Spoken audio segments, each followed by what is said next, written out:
Hi there. So last week I talked about the art of balance, and that is the balance between playing when you're a beginner elementary student, how students really want to play this wonderful instrument called the piano, but we have to balance that as teachers, don't we, with teaching them to read, helping them to become familiar with the notation. And those two things don't always sit easily together, because the playing often it gets better much faster than the reading skills. I promised you that I would come back with some ideas for various pieces, so I'm fulfilling that promise today, and I'm coming back with the first piece. Let me play it to you, and then I'll tell you what it is. You might well know it because it's a very popular piece. Have a little listen.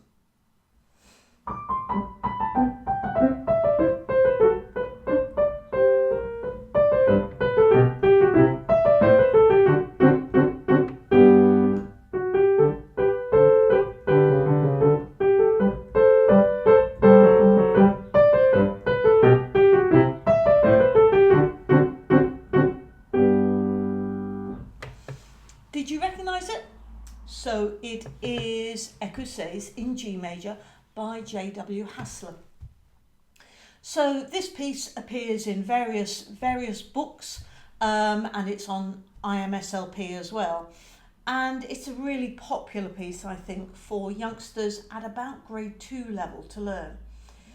It is a really fine example of a grade 2 piece, and what it develops beyond where they might have been at grade 1 or early elementary level is it encourages them to use a wider range of the keyboard, because obviously it's coming down like this, but also it requires much more independence between the hands, and that's one of the crucial things. Those two things are two crucial parts of moving on, progression if you like, between the elementary 1, grade 1, onto elementary 2, grade 2 sort of level. So it is a perfect piece for developing those skills. So what I'm going to do now is going to take you through how you might introduce this to develop both the playing and the reading. And to do that, I'm going to use something called Take 5 Steps. Now, Take 5 Steps is a 5-step system of how to introduce a piece to a new student, and what you have to do first as the teacher, and then what happens when you get on with the student. We're going to look at the first 2 steps in this video. We're going to look at step 1, which is analysing, and step 2, which is the brainstorming part. So let's first of all, the first thing you have to do with any piece of music as a teacher, if you're about to teach it, you have to know how the piece works yourself. So you have to do an analysis. Now that can be a very top level analysis. This is just a teaching piece. It's quite a straightforward piece. It shouldn't take us long to analyse it. So let's look at some of the details of it. So the first thing that we look at is the key, obviously, and it tells you all this in the Take 5 Steps sheet I've got here. If you'd like a copy of the full 5 steps, then do subscribe to our mailing list, and you'll see the link below here. Do subscribe to our mailing list, and that will be going out in the Curiosity Zone, which is due to publish tonight, and today is the 6th of November. So if you get in before the 6th of November, then you'll get one of those, and we might well send it out next week as well. So do subscribe, and you'll make sure that you get one of these. So the first stage is for you, the teacher. You have to be prepared. Let's establish the facts about the piece of music. The facts are, it's in G major. The facts are, it's in 2/4, and that it starts with an upbeat. Does it have any modulations? No, it doesn't. It stays in G major firmly all the way through. What about motifs? Well, yes, it has some motifs. It has a rhythmic motif that you heard at the beginning, this little one, da-da-dum, da-da-dum. That's quite an important one. And then it also has that little melodic dropping motif that is linked up. So you could count that as either 3 motifs or 1 single motif.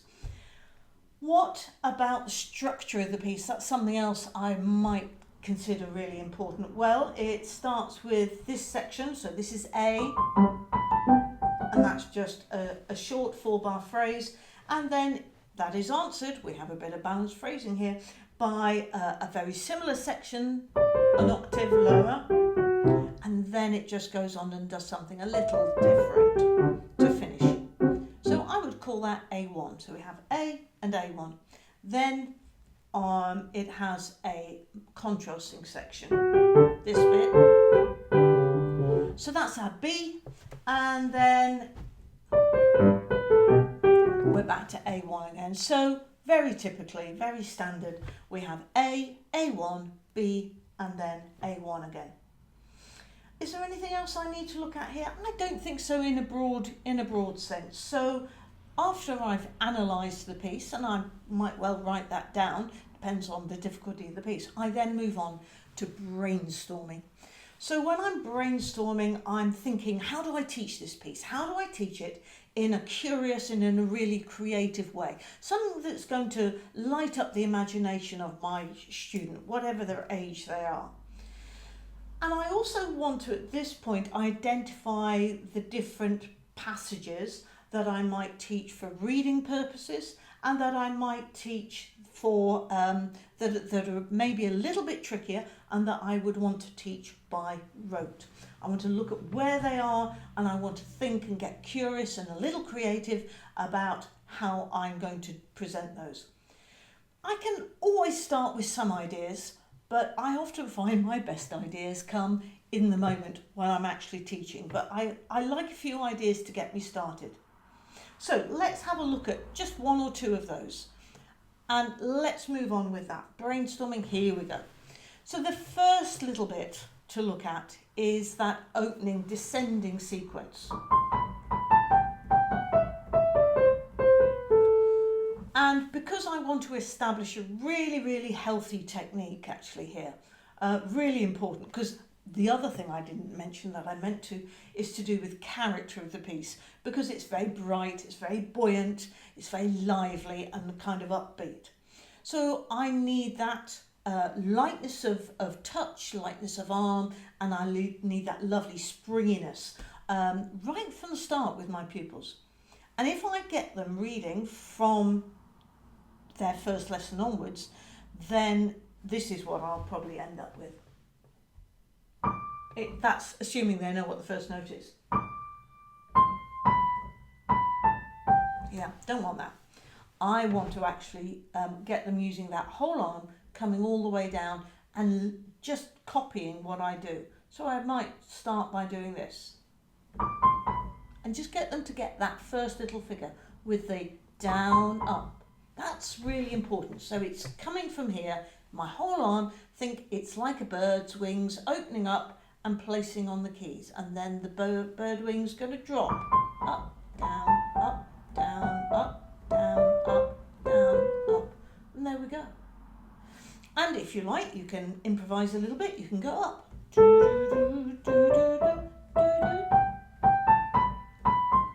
And maybe take it to a different scale. But it's all about this arm, not closed in here, but like that lovely bird wing out on the side, and look how it's the whole thing going up and down. And that will automatically give you that sense of buoyancy and lightness. The last thing is to have those lovely active sharp fingers delivering at the end, but you avoid starting with the fingers. Start with the arm takes the finger to the note, okay? The arm takes the finger to the note. So that would be my first thing that I might do. And then let's see if we can balance that a little bit with looking at the notes and the notation and the reading. Now, it starts up here on a D. It's unlikely that they'll know what that D is. They might, but it's not a D that they will, it's not a note they will have come across. It's out of the range of the middle of the piano. So it's our job to help them remember that D for future. And I would identify the note, I'd tell them it was a D, and I'd say it's depending on what system I'm using, very high D. So, you know, this is middle D, this is high D, this is very high D. Or, probably more reliably, I would count using the counting system. So this is D1, D2, D3, D4, D5, D6. So it starts on D6, okay? And then we would have a little discussion, a few question and answers. Is it a line or a space note, that D? And we'd look at the ledges. Now, you know, they're not called ledger lines for nothing. So look at the ledges that are beneath it. And you can see there are 2 ledges and the D is sitting on top. And I've got some ledges here, you can't see, but on my mantelpiece. So I might use, you know, the different ledges that I've got around me to actually demonstrate how that then sits on top. You see, I want to be creative now and I haven't quite got the right thing, but I'll use my star. I was going to use them for something different, but you know, there's the note. Oop, you sit there, thank you. There's my note and there's my ledges. Rather than the next one down, which is the C, which is living in between the lines. So I'm trying to make it a little memorable, you see, because that will help it stick. So remember, it's D6 and it lives on top of that ledge there. I would have to reinforce that, obviously. And things I might do is I might use Flash Note Derby or another staff stave notation kind of app. There's quite a few of them out there, Staff Wars and stuff like that. And I would also maybe have a floor stave out and we'd write it on the floor stave. And the other thing I might do is find a piece of music that also uses that D quite a lot. Or I might have done this piece of music beforehand. The piece of music that sprang into my mind when I was thinking about this is this piece by Czerny.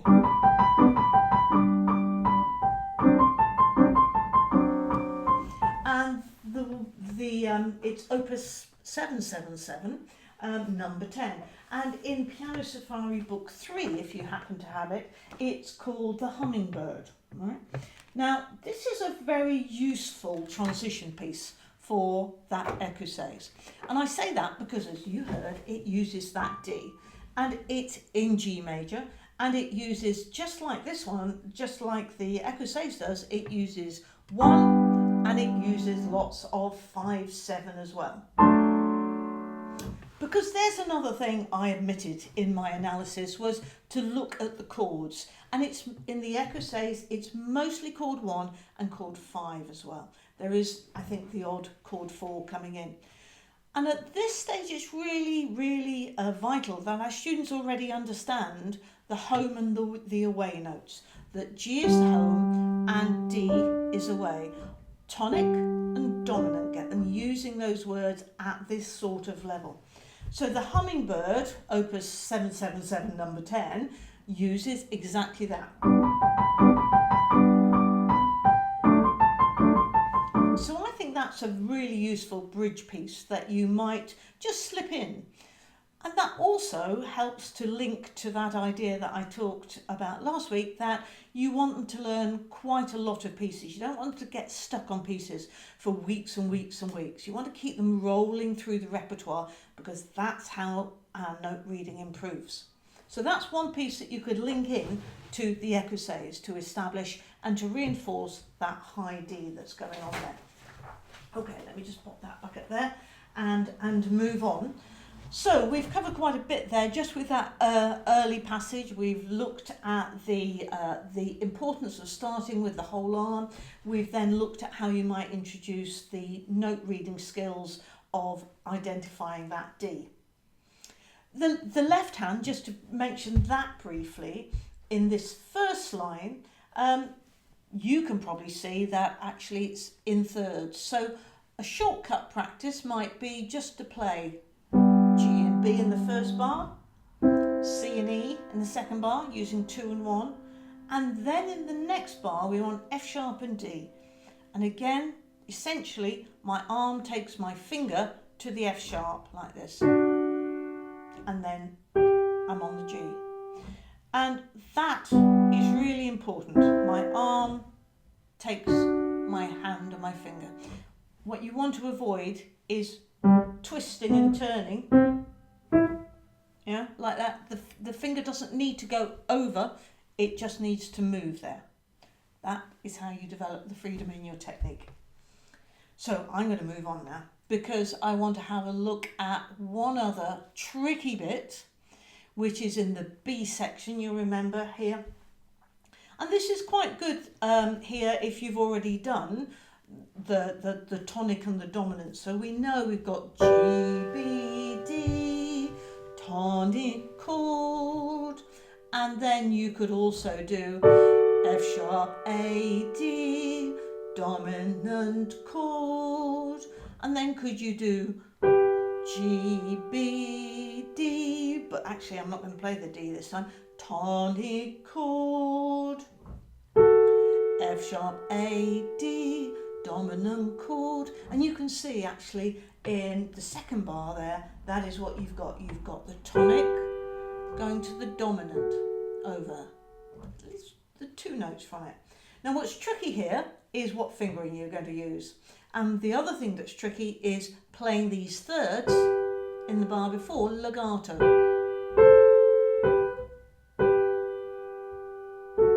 But this bit, at grade 2, it will need some work. And again, this is probably something I would do without confusing the brain with trying to read it. It's just a G and a B. It's up to you what fingers you use. I quite like using 4 and 1, going over to 3 and a 2. And I just tip up my wrist and my finger's already there. Now, if that's too much for a little hand, then you use 3 and 1. And now they have to pick up the thumb, leaving the third finger behind, and then tip forward. Whichever way, they have to play up near the black notes. So one thing you might do here is have some little stickies and put the stickies on the piano to show them where they should put their fingers, yeah? And in it goes. So put some little stickies on the piano, tell them to put their fingers on the piano, and model, model, model, model, model. We're not asking them to read the notes. Don't confuse, think they should know what the notes are.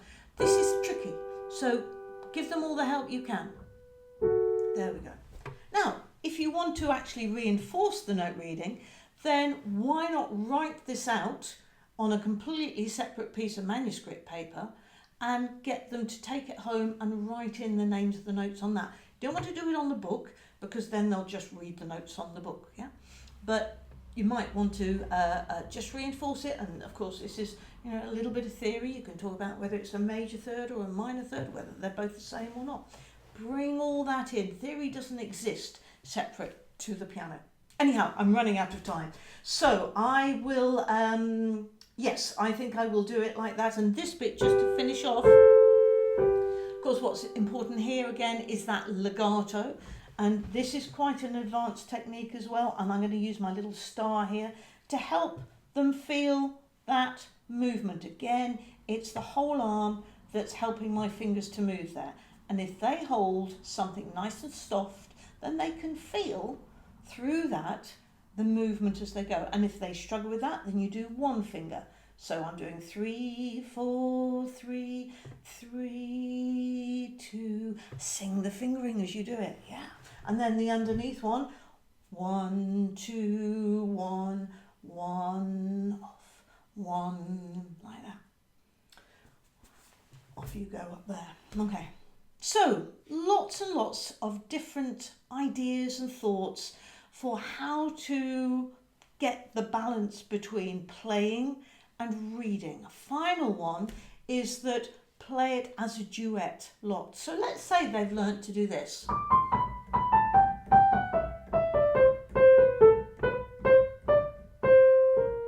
There's another little tricky bit. I'll leave that with you to work out. But they play the right hand, you play the left hand, because that helps them get the sound of the music in their heads.